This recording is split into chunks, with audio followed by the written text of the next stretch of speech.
দুই নম্বর, আপনি যদি এমনিও মানত করেন শিরিক ছাড়া, আল্লাহ জানের বদলে জান দেবো, মসজিদে সিন্নি দেবো, এটাও ঠিক না। সহিহ বুখারী, মুসলিম, অন্যান্য গ্রন্থের হাদিস, নাহা রাসূলুল্লাহ সাল্লাল্লাহু আলাইহি ওয়াসাল্লাম আনিন নাযর ওয়া ক্বাল আন-নাযর লা ইয়াতি বিশাই লা ইয়াতি বিখাইর ইন্নামা ইস্তাখরাজু বিহি মিনাল বাখিল। রাসূলুল্লাহ মানত করতে নিষেধ করতেন। তিনি বলতেন মানতে কিছু হয় না, শুধু যারা বখিল, দিতে চায় না, এদের আল্লাহ বিপদ দিয়ে মানত করায়, কিছু দান করায়। আপনার দান করবেন, দানের বিপদ থাকে। দান আর মানতের পার্থক্য কি? মানত হলো অবিশ্বাস আর দান হলো বিশ্বাস।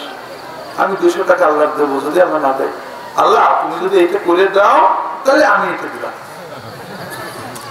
আর দান হলো বিশ্বাস, আল্লাহ তোমার নবী বলেছে দানের বিপদ কাটা। আমি গরিব মানুষ, রিক্সা চালে 30 টাকা পাইছিলাম, বড় বিপদে আছে, এই 10 টাকা গরিবের দিয়ে গেলাম, দিয়ে গেলাম, আল্লাহ এই দানটা কবুল করে বিপদটা কাটিয়ে দিল।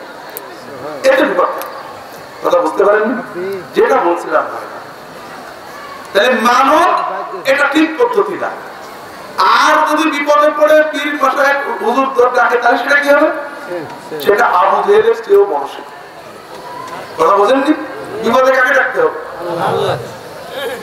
যারা বিপদে পীর আউলিয়াদের ডাকে, তাদের যদি বলা হয় আল্লাহ কি শোনে না, কি বলবো? শোনে। তাই আল্লাহর কাছে ওকে ডাকতে বেশি শুনবে, বেশি বড় করবে। লা হাওলা ওয়ালা কুওয়াতা ইল্লা বিল্লাহ। ইউনূস আলাইহিস সালাম যখন মাছের পেটে পড়ছিলেন, কাকে ডাকছিলেন? আল্লাহ ডাক শুনেনি? এখন তো আল্লাহ বলেন নাউযুবিল্লাহ, অত শুনতে পারেন না নাকি? হ্যাঁ, সব শোনায়। কাজী ভাই খুব সাবধান।